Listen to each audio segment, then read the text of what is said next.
Aujourd'hui, presque toute l'humanité est sédentaire. Pourtant, cela n'a pas toujours été le cas.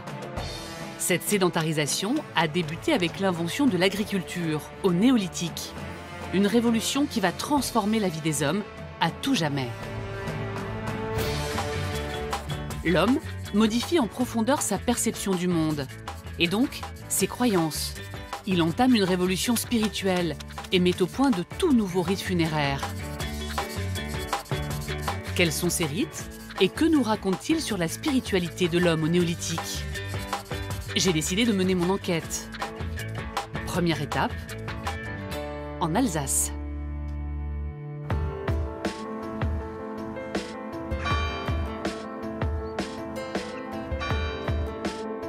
À tout village, son cimetière. Ici, en Alsace, des archéologues ont pu démontrer que cette pratique religieuse est apparue au néolithique. Dans ce champ, ils ont découvert il y a quelques mois l'une des plus anciennes nécropoles de l'histoire connue à ce jour. Autrement dit, l'ancêtre de nos cimetières actuels. C'est une découverte extrêmement rare qui leur permet d'en savoir plus sur la spiritualité de nos ancêtres.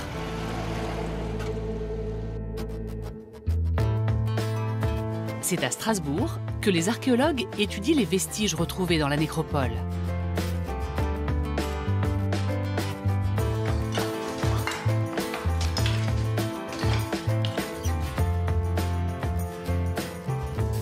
Bonjour. Bonjour. Alors ce sont quelques-uns des ossements que vous avez retrouvés à Obernai, c'est ça? Voilà, ce sont des ossements qu'on a retrouvés dans la nécropole d'Obernai, qui fait partie des plus anciennes nécropoles françaises. Ah, celui-là est particulièrement bien conservé. Ouais. On a trouvé une vingtaine d'individus, mais il faut imaginer à l'origine une nécropole beaucoup plus dense, qui pouvait contenir une centaine d'individus. Malheureusement, l'érosion a détruit beaucoup de sépultures. Et alors, qu'est-ce que ça vous apprend aussi sur, j'ai envie de dire, la place des morts dans cette société? Est-ce que vous avez la preuve, par exemple, que ces sépultures, que cette nécropole était placée à côté du village d'habitation? Comment est-ce que vous arrivez à le déterminer, ça? Alors, on n'a pas retrouvé l'habitat qui est relié à la nécropole. Mais ces nécropoles sont généralement localisées à peu de distance des habitats. Enterrer les défunts à côté du village est une grande nouveauté au néolithique. Certes, les archéologues ont découvert que déjà au paléolithique, les hommes croyaient en la vie après la mort et enterraient leurs morts. Mais les tombes étaient alors disséminées au gré de leur déplacement. En revanche, au néolithique, l'homme est devenu sédentaire. C'est ce qui explique, selon les archéologues, que les tombes soient désormais regroupées à côté du village. Symboliquement, c'est peut-être aussi une manière pour l'homme du néolithique d'ancrer son identité et ses croyances sur son territoire. Mais attention, contrairement à nos cimetières actuels, tout le monde n'a pas le droit d'être enterré dans la nécropole néolithique.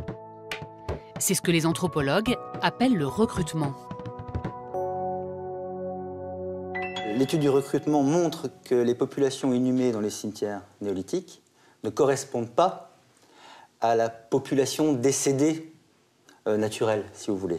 Si tous les individus du village étaient enterrés dans la nécropole, on devrait trouver énormément d'enfants de moins de 5 ans. C'est la tranche d'âge la plus vulnérable. On devrait ensuite trouver sur une courbe ascendante tous les âges, et puis un pic pour les vieillards. Ce qui veut dire qu'il y a une sélection à l'entrée, et donc on peut imaginer que la sélection se fait sur des critères de richesse. Voilà. Mais ça reste assez hypothétique. Cette hypothèse de sélection des défunts sur critères de richesse, les archéologues ont pu la formuler en retrouvant de nombreux bijoux dans certaines tombes. À Obernai, on a trouvé une tombe de femme qui portait ce type de parure. On appelle ça des anneaux disques, ce sont des bracelets en pierre qui se portaient aussi au-dessus du coude. Ah ouais. Voilà. Alors d'habitude, ici, sont fabriqués en roche alpine, qui sont de toute beauté. Nous, on n'a pas de chance à Obernai. Ceux-ci sont fabriqués dans une roche vosgienne qui a beaucoup moins supporté le passage du temps. Ça, sur les éléments de parure, sur des perles, voilà. C'est ça? Alors, des perles en calcaire. Ouais. Voilà. Donc qui étaient présentes sous forme de voilà, collier. Sous forme de collier et sous forme de bracelet qu'on portait au-dessus du coude. D'accord. Voilà. Donc oui, vous les retrouvez sur les squelettes? In situ. In situ. En position. Ah, c'est très joli. Ouais. Grâce aux fouilles menées comme ici à Obernai, les archéologues sont aujourd'hui capables de décrypter les rites commémoratifs pratiqués dans les nécropoles néolithiques. Par exemple, lors d'un enterrement, les vivants déposent des poteries au fond de la tombe. Ces pots sont remplis de nourriture pour faciliter le passage du défunt vers le monde des morts.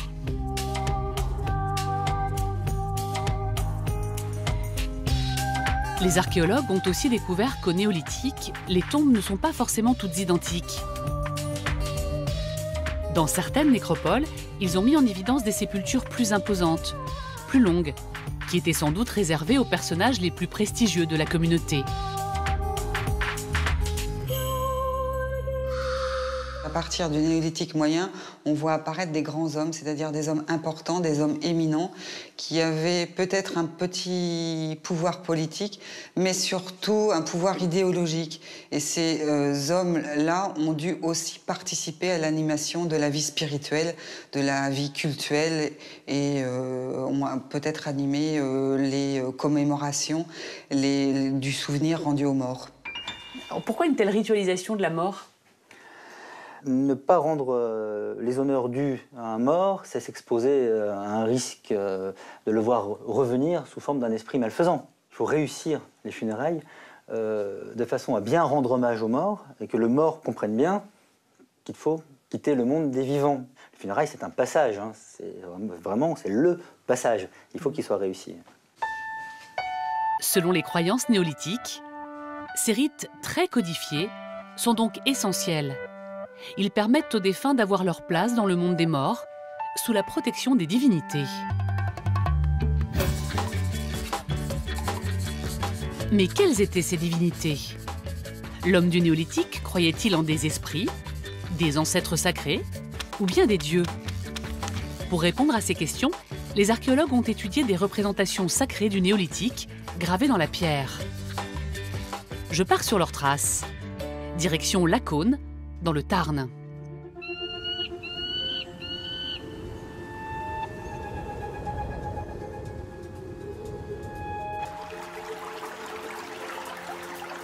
Pas être très loin là.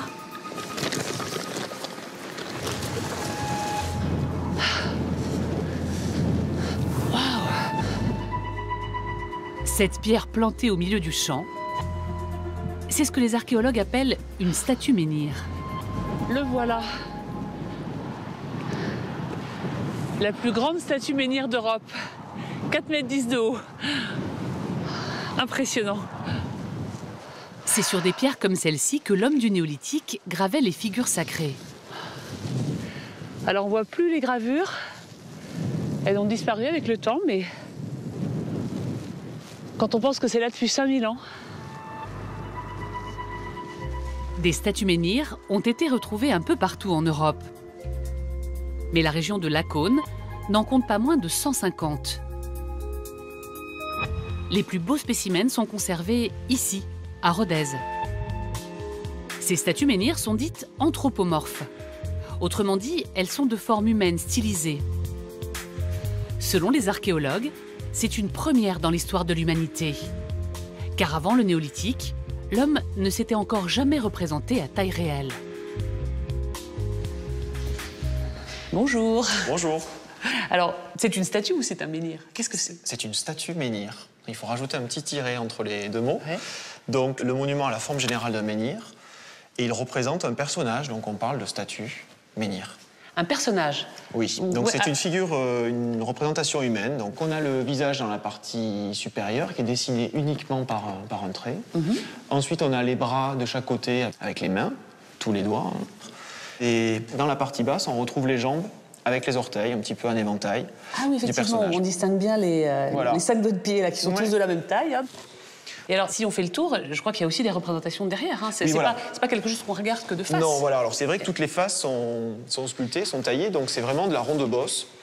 On retrouve donc par exemple la ceinture qui était sur le côté, qui va se prolonger dans le dos. C'est très stylisé. C'est très stylisé, c'est très codifié aussi.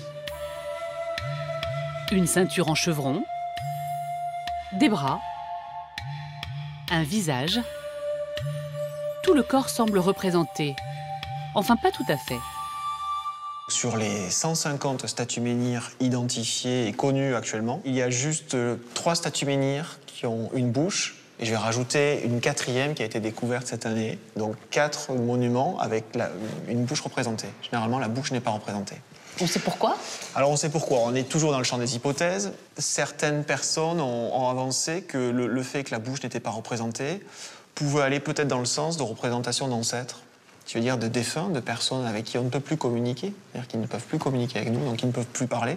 Les oreilles ne sont pas représentées, donc ils ne nous entendent plus, mais qui nous regardent. Donc ils sont présents, voilà.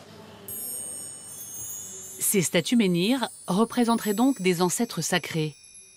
Mais certains archéologues devinent autre chose dans ces visages de pierre.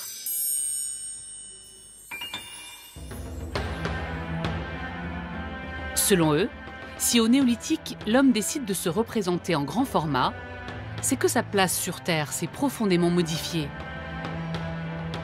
Car en devenant sédentaire, l'homme invente l'agriculture.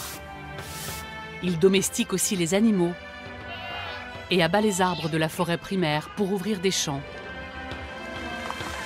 Dans ce monde paysan qu'il a créé, l'homme prend progressivement conscience que désormais, il domine la nature, comme un dieu. Il commence alors à penser les divinités à son image et grave ainsi son portrait à taille réelle sur les pierres. Au Paléolithique, chez les chasseurs-cueilleurs, l'homme ne se distinguait pas de la nature, faisait partie intégrante de la nature et se pensait, se concevait comme tel. Et la religion était une religion globale. Au Néolithique, l'homme se représente et se pense comme étant au centre du monde et comme ayant un pouvoir sur la nature. Et c'est encore le cas actuellement. Cette manière de séparer l'homme de son milieu dans la pensée, dans la religion et dans la spiritualité, nous en sommes encore les héritiers. C'est encore le cas aujourd'hui dans les grandes religions monothéistes, par exemple. D'autres figures sacrées peuplent les croyances du néolithique. Par exemple, un peu partout en Europe, les archéologues retrouvent très souvent dans les fouilles des crânes de taureaux qui étaient fixés sur les palissades. Ils symbolisent eux aussi la domination de l'homme sur la nature, car c'est un animal fougueux que l'homme est tout de même parvenu à domestiquer. Les archéologues retrouvent également des statuettes de plus petite taille, comme celle-ci. C'est une divinité de sexe féminin. Les archéologues la nomment la grande déesse. Elle existait déjà dans les croyances du Paléolithique, mais selon les archéologues, au Néolithique, elle prend une place de plus en plus importante dans la vie spirituelle. Car elle symbolise la fécondité et la fertilité de la terre. Deux valeurs essentielles dans ce nouveau monde paysan qui voit le jour à cette période.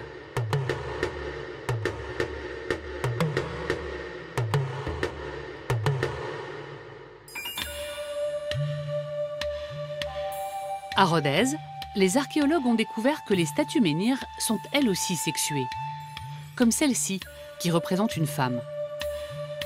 Ils l'ont nommée la Dame de Saint-Cernin.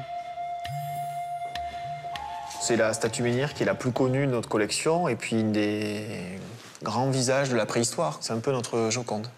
Alors, à quoi est-ce que l'on voit que c'est une femme ? Les statues menhirs féminines, on les reconnaît principalement à la fois à travers des caractères anatomiques et des attributs un peu particuliers. Donc, vous voyez ici plusieurs colliers peut-être représentés, peut-être des perles qui sont aussi positionnées sur un plastron ou sur un vêtement. Hein. On a du mal aussi à l'interpréter précisément, mais probablement des colliers. Ensuite, on a les seins qui sont représentés ici, de chaque côté. Des yeux qui sont figurés, le nez. Ah oui, on voit le nez cette fois-ci. Oui. Oui. Alors, de chaque côté du nez, ce n'est pas la moustache, hein, c'est l'interprétation qui est proposée par les enfants. On penche plutôt sur 3 hypothèses, peut-être des traces de tatouage, de scarification ou de peinture corporelle. Et puis, comme on est face à une statue menhir féminine, on a une représentation de la chevelure. Ah oui. Donc ici, vous avez probablement une petite raie ici, comme si les cheveux étaient tirés sur le côté. Et ensuite, vous avez quand même 2 nattes qui descendent ici, avec peut-être aussi les liens qui sont représentés en bas, qui tiennent un petit peu les cheveux qui descendent dans le dos. Donc ces représentations de cheveux, on le retrouve sur les statues menhirs féminines. Parfois, c'est une simple bande qui est représentée, mais c'est vraiment un signe distinctif. Une image de la coquetterie féminine aussi. Voilà. On faisait déjà attention à sa chevelure et à sa coiffure à l'époque. Pour donner corps aux figures sacrées du néolithique, la pierre devient donc le support essentiel. Mais elle va servir aussi à réaliser des projets monumentaux.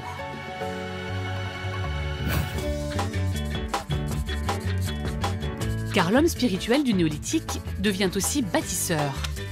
Il y a 5500 ans, il construit les tout premiers édifices religieux de l'histoire de l'humanité.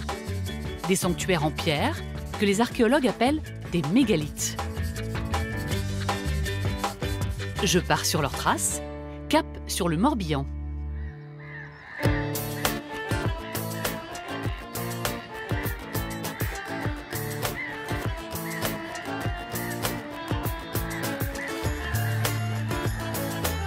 Ici, à l'Armor-Baden, sur cette île au large du port, les archéologues ont retrouvé l'un des plus grands mégalithes d'Europe. Ce mégalithe qu'on voit là-bas, c'est le cairn de Gavrinis. C'est ce que je vais visiter aujourd'hui.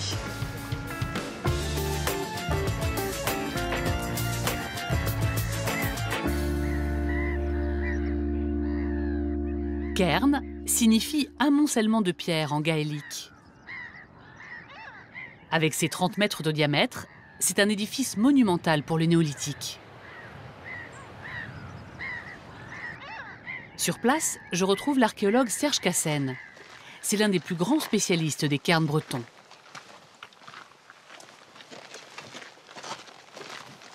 Et alors si on se rapproche un petit peu pour Oui. voir cette architecture, comment est-ce que c'est construit alors? Alors le cairn est un amoncellement de moellons. Là c'est un granit local, hein, il n'y a pas de problème. C'est un granit dit de Carnac. Et les pierres sont entassées sans liant, il n'y a pas de ciment naturel. C'est ce qu'on appelle un mur de pierres sèches. Hein. C'est C'est vraiment ça. des pierres qui sont entassées les Oui. unes sur les autres. Oui. On voit que là il y a un degré progressif. Oui, il y a un fruit. C'est quand même déjà techniquement très élaboré. Il y a vraiment des savoir-faire de maçons qui sont évidents sans l'intervention du ciment. Les premiers maçons de l'histoire. Oui. Comment les archéologues ont-ils compris que ce cairn était un édifice religieux? C'est derrière cette porte qu'ils ont trouvé la réponse. Ah, nous voilà à l'intérieur. Oui, le plafond est entre 1,50 m et 1,70 m, mais avec une hauteur assez constante. Je me trouve dans un couloir de 14 mètres de long. Un lieu fascinant que nous a légué l'homme du néolithique il y a plus de 5500 ans. Ces parois sont extrêmement bien conservées. Elles sont entièrement recouvertes de formes géométriques et de signes qui se prolongent jusqu'au fond du couloir. Dans cette pièce, que Serge Cassen appelle une chambre funéraire.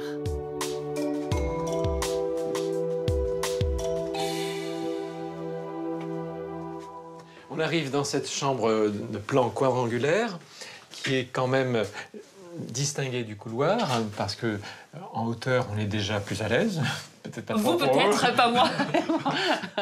Il y a une différence aussi au plan. Vous voyez, ces deux pierres à l'entrée marquent le seuil. C'est ici qu'étaient déposés les morts. Donc, en règle générale, pour ces périodes-là, ils sont déposés en position anatomique, soit repliés sur le côté. Et si on pouvait enterrer jusqu'à combien de morts? Pour cette période-là, une dizaine, quinzaine de personnes, c'est quand même la norme pour l'ensemble de ces tombes. Au-dessus de nos têtes, le plafond est constitué d'une seule dalle. D'après Serge Cassen, elle pèserait plus de 27 tonnes. Alors comment les hommes du néolithique ont-ils réussi à hisser ces dalles extrêmement lourdes sans nos moyens modernes?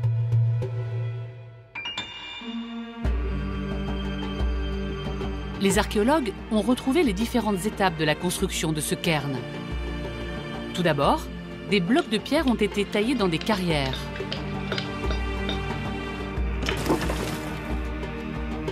Ces blocs ont ensuite été tirés par des hommes sur plusieurs kilomètres. Mais au néolithique, Gavrinis était déjà une île. Alors, même s'ils n'en ont encore jamais retrouvé la trace, les archéologues pensent que ces blocs ont été déplacés par bateau.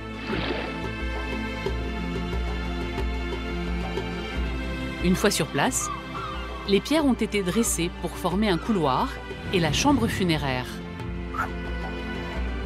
Enfin, les hommes ont recouvert le tout de pierres sèches. Un travail titanesque qui devait mobiliser tous les hommes de la communauté. Les personnes qui ont participé à l'érection de ces monuments mégalithiques n'étaient pas payées. Donc il fallait une motivation forte pour qu'ils se mobilisent, pour traîner sur des dizaines de kilomètres parfois ces énormes blocs de pierre qu'ils construisent ces cairns en acheminant des pierres, etc., etc. Donc la motivation, elle devait être avant tout idéologique, spirituelle, et elle devait être aussi insufflée par un maître d'ouvrage, une personne qui était à la fois coordinateur de travaux, mais aussi maître de cérémonie, car la construction de ces mégalithes devait être aussi de l'ordre de la cérémonie. Selon les archéologues, ce cairn n'est pas seulement un monument funéraire. C'est surtout un temple, un lieu de culte où la communauté vient se rassembler. Car selon eux, cet ensemble de dessins unique au monde n'est pas un simple décor. Ce sont des signes sacrés, porteurs de messages pour les vivants. On voit ici qu'un tracé horizontal partage la dalle, entre cette partie supérieure et cette partie inférieure. Ici, on a 3 motifs serpentiformes, et on peut dire davantage que des motifs serpentiformes, vraiment des serpents, parce que si on regarde l'extrémité de celui-ci, on voit bien que c'est une extrémité élargie. Donc c'est vraiment l'animal qui est rendu par cette figuration. On voit la tête de l'animal ici, son corps et sa queue là qui arrive jusqu'ici. D'accord. Comment interpréter ces signes sacrés? Glorifie-t-il le passé d'une famille, d'un personnage? Ou n'est-ce pas plutôt, comme le pensent les archéologues, une représentation symbolique de l'univers vu par les hommes du néolithique? Sous cette ligne, on aurait le monde des morts et au-dessus le monde des vivants. Le serpent serait là pour faire la médiation entre ces deux mondes. Si ces signes délivrent un message, on pourrait être tenté de penser que ce sont les prémices de l'écriture. L'abondance des signes et une certaine linéarité que l'on pressent dans la disposition de certains symboles peut, à terme, nous diriger progressivement vers un système d'écriture. Pourquoi pas? Là, en l'occurrence, on n'en est pas là. On en est à réunir un certain nombre d'objets, d'animaux, de symboles. Et une fois qu'on aura compris où sont les signes, comment ils s'ordonnent sur la pierre, on va essayer de trouver une dynamique à l'ensemble. Et une fois qu'on aura trouvé peut-être un sens de réalisation et une dynamique à l'ensemble, peut-être que les parois, ici, vont se répondre l'une à l'autre. Parce que, comme dans une phrase, ce qui est intéressant, c'est l'intervalle entre les mots. Si on veut rendre un déroulé sémantique à l'ensemble de Gavrinis, peut-être qu'il va falloir faire jouer ces dalles les unes par rapport aux autres.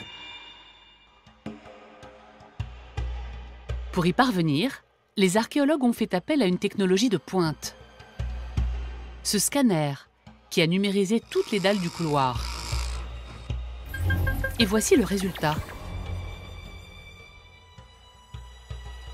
Grâce à cette représentation en 3 dimensions, Serge Cassen a pu découvrir d'autres signes que l'on ne distingue pas à l'œil nu. Comme sur cette dalle. Jusqu'à présent, les archéologues ne voyaient ici que des cercles concentriques, comme il en existe des centaines sur les parois. Mais en fait, ce signe représenterait peut-être 2 bateaux avec leurs passagers. Cet édifice funéraire est donc une mine d'informations sur la spiritualité néolithique. Mais il est encore loin d'avoir livré tous ses secrets aux archéologues. Ces mégalithes seraient en quelque sorte les ancêtres des cathédrales médiévales que nous pouvons encore admirer aujourd'hui. Comme nos églises, nos synagogues ou nos mosquées, elles fédéraient la communauté des croyants. C'est bien la preuve que la spiritualité néolithique, avec ses cimetières, ses rites et son art, porte en elle les germes de nos religions modernes.